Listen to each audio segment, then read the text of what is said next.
గృహ నిర్మాణానికి సంబంధించి కూటమి ప్రభుత్వం శుభవార్త చెప్పింది. పెద్ద ఎత్తున గృహాలను పేదలకు కేటాయించింది. ప్రధానమంత్రి ఆవాస్ యోజన గ్రామీణ పథకం కింద పెద్ద ఎత్తున ఇళ్ల కేటాయింపులు చేయాలని నిర్ణయించింది. ఇందుకు సంబంధించి అర్హుల జాబితా కూడా ఖరారు చేసింది. ఈ జాబితా ప్రకారం కేటాయింపులు కూడా చేయనుంది. జిల్లాల వారీగా గ్రామీణ ప్రాంతాల్లో ప్రధానమంత్రి ఆవాస్ యోజన గ్రామీణ పథకం కింద ఇప్పటికే దరఖాస్తులను ఆహ్వానించింది ప్రభుత్వం. అప్పట్లో పెద్ద ఎత్తున స్పందన లభించింది. ఇప్పుడు వాటికి కేటాయింపులు జరుపుతోంది. రాష్ట్ర వ్యాప్తంగా సచివాలయాల వారీగా దరఖాస్తులను స్వీకరించింది. రాష్ట్ర వ్యాప్తంగా 10,42,000 దరఖాస్తులు వచ్చాయి. వీటిని పరిశీలించిన అధికారులు తాజాగా 9.2 లక్షల మందిని అర్హులుగా తేల్చారు.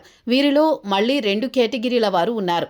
తమకు అప్పటికే స్థలం ఉండి ఇంటి నిర్మాణం కోసం సాయం కోరుతున్నవారు, ఇంటి స్థలం కూడా లేకుండా ఇళ్లు కావాలని కోరుతున్నవారు.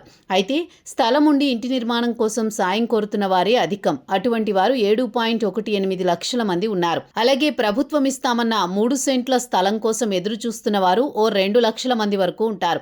వీరి దరఖాస్తులను పరిశీలించిన ప్రభుత్వం అర్హులను ఖరారు చేసింది.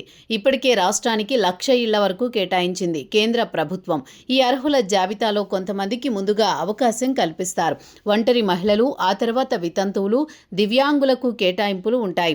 రాష్ట్రంలో గృహ నిర్మాణానికి ప్రభుత్వం అధిక ప్రాధాన్యమిస్తోంది. అందులో భాగంగా వీలైనంత త్వరగా లబ్ధిదారులకు పెద్ద ఎత్తున గృహాలు మంజూరు చేయాలని చూస్తోంది. అయితే వైసీపీ హయాంలో వివిధ పథకాల్లో భాగంగా మంజూరైన ఇళ్లలో నిర్మాణంలో జాప్యం జరిగింది.